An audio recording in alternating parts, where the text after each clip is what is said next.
দক্ষিণ এশিয়ার ভূরাজনীতিতে পাকিস্তান বরাবরই একটি গুরুত্বপূর্ণ খেলোয়াড়। পারমাণবিক শক্তিধর এই দেশটি একদিকে ভারতের চিরপ্রতিদ্বন্দ্বী, অন্যদিকে চীনের ঘনিষ্ঠ কৌশলগত মিত্র।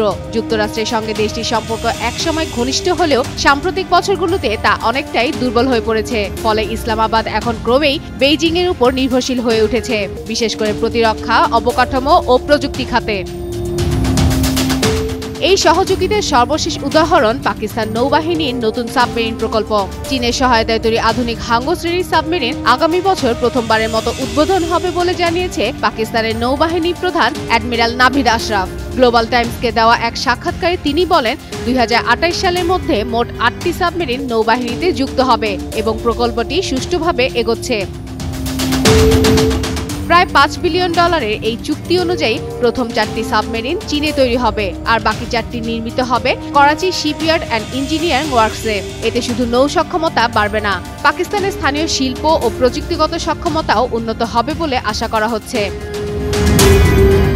অ্যাডমিরাল আশরাফ বলেন, চীনা তৈরি সরঞ্জামগুলো নির্ভরযোগ্য ও প্রযুক্তিগতভাবে উন্নত, যা পাকিস্তান নৌবাহিনীর প্রয়োজনের জন্য সামঞ্জস্যপূর্ণ। তিনি আরও যোগ করে বলেন, আধুনিক যুদ্ধের ধরন বদলে যাচ্ছে। এখন মানববিহীন প্রযুক্তি, কৃত্রিম বুদ্ধিমত্তা ও ইলেকট্রনিক যুদ্ধ ব্যবস্থা ক্রমেই গুরুত্বপূর্ণ হয়ে উঠছে, আর পাকিস্তান এসব ক্ষেত্রে চীনের সঙ্গে ঘনিষ্ঠভাবে কাজ করছে।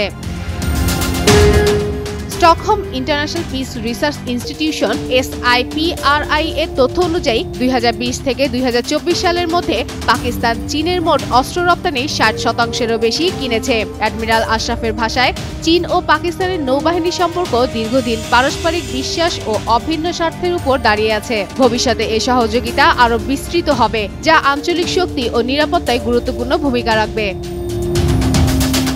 এদিকে পাকিস্তানের সাবমেরিন প্রকল্পের খবর প্রকাশের পর ভারতের প্রতিরক্ষা মহলে দেখা দিয়েছে উদ্বেগ। সিনিয়র এক ভারতীয় সামরিক কর্মকর্তা ভারতীয় সংবাদ মাধ্যম টাইমস অফ ইন্ডিয়াকে বলেন, এই সাবমেরিনগুলো নিঃসন্দেহে পাকিস্তানের A2 or AD সক্ষমতা ভারত সাগরে বাড়াবে। ভারতকে এর মোকাবেলার সমাধান খুঁজে বের করতে হবে। চীন অবশ্যই পাকিস্তানের পাশে আছে, যা অপারেশন সিন্দুরের সময় স্পষ্টভাবে দেখা গেছে। ফাতেমা ফাতেহ জান, যুগান্তর নিউজ।